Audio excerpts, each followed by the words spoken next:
MLC Duvvada శ్రీనివాస్పై YCP వేటు వేసిన విషయం తెలిసిందే.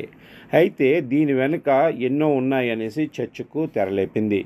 ఎవరు ఊహించని విధంగా దువ్వాడపై సస్పెన్షన్ వేటు వేయటం ఉరుములోని పిడుగులా ఉందని వ్యాఖ్యలు వినిపిస్తున్నాయి. పార్టీ వ్యతిరేక కార్యక్రమాలకు పాల్పడ్డారని సస్పెన్షన్ ప్రకటనలో పేర్కొన్న ఆయనపై అలాంటి ఆరోపణలు లేకపోవడం చర్చనీయాంశమవుతుంది. ఫ్యామిలీ వార్లో దువ్వాడ ప్రవర్తన శృతిమించిపోయిందనే అభిప్రాయం రాష్ట్ర వ్యాప్తంగా వ్యాపించింది. ఈ విషయంలో ఎప్పుడూ పార్టీ నుంచి దువ్వాడను వారించిన వైసీపీ అధిష్టానం ఇప్పుడు అకస్మాత్తుగా ఆయన్ని పార్టీ నుంచి బయటకు పంపేందుకు మరో బలమైన కారణం ఉందని అంటున్నారు. ఎమ్మెల్సీ దువ్వాడ శ్రీనివాస్ మాజీ ముఖ్యమంత్రి జగన్మోహన్ రెడ్డికి అత్యంత వీర విధేయుడిగా పేరు పొందినవారు. జగన్ కూడా దువ్వాడపై అభిమానాన్ని ఎప్పుడూ దాచుకోలేదు. ఈ కారణంగానే దువ్వాడపై స్వయాన ఆయన భార్యే ఫిర్యాదు చేసిన మాజీ సీఎం జగన్ అది వారి కుటుంబ వ్యవహారంగా వదిలేశారంటున్నారు.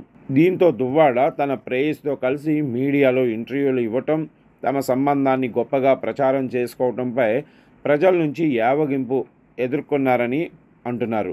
ఈ ఎఫెక్ట్ పార్టీ పైన ఉంది. ఇదంతా దాదాపు ఏడాదిగా కొనసాగుతుంది. అయితే ఈ ఏడాది కాలంలో పార్టీకి జరుగుతున్న నష్టంపై ఎప్పుడూ ఆందోళన చెందని వైసీపీ ఇప్పుడు అకస్మాత్తుగా వేటు వేయటం ఎందుకన్న చర్చ జరుగుతుంది. దువ్వాడ సస్పెన్షన్పై వైసీపీ పేజీల్లోనూ రకరకాలుగా చర్చ జరుగుతుంది. అయితే దువ్వాడ సస్పెన్షన్ వెనుక ఒక పెద్ద రీజనే ఉందని తాజాగా సోషల్ మీడియాలో ప్రచారం జరుగుతుంది. తన ప్రేయసి మాధురితో కలిసి డిజిటల్ మీడియాకు ఎక్కువ ఇంటర్వ్యూలు ఇస్తూ ట్రెండింగ్లో ఉంటున్న దువ్వాడ ఇటీవల ఓ ఇంటర్వ్యూలో టీడీపీ యువనేత లోకేష్ను ప్రశంసించారని అంటున్నారు. అదే ఆయనపై వైసీపీ ఆగ్రహానికి అసలు కారణమని టాక్ వినిపిస్తుంది. ఆ ఇంటర్వ్యూలో ఉప ముఖ్యమంత్రి పవన్తో పాటు లోకేష్ సమర్థుడైన నాయకుడంటూ దువ్వాడ జంట కీర్తించారట.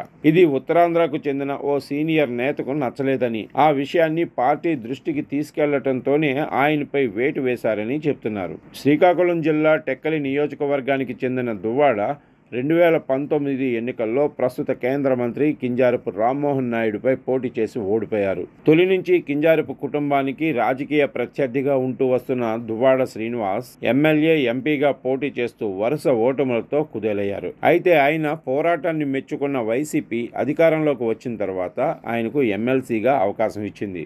దీంతో మాజీ ముఖ్యమంత్రి జగన్ కి వీర విధేయుడిగా గుర్తింపు కోసం ప్రయత్నించిన దువ్వాడ తన నోటికొచ్చినట్లు మాట్లాడి అనేక కేసులను ఎదుర్కొంటున్నారు. ఇటీవల డిప్యూటీ సీఎం పవన్ కళ్యాణ్ పై అనుచిత వ్యాఖ్యలు చేసినందుకు గాను ఆయనపై రాష్ట్ర వ్యాప్తంగా కేసులు నమోదయ్యాయి. సినీ నటుడు పోసాని అరెస్టు తర్వాత దువ్వాడ పేరే ఎక్కువగా వినిపించింది. ఇదే సమయంలో ఆయన డిప్యూటీ సీఎం పవన్ కళ్యాణ్, యువనేత లోకేష్ను పొగుడుతూ ఇంటర్వ్యూలు ఇవ్వటం వైసీపీలో ఆయన వ్యతిరేకులకు అస్త్రంగా పనికొచ్చిందని అంటున్నారు. ఈ కారణంగానే పార్టీ వ్యతిరేక కార్యకలాపాలు అని గుర్తించిన అధిష్టానం ఆయనపై వేటు వేసిందంటున్నారు.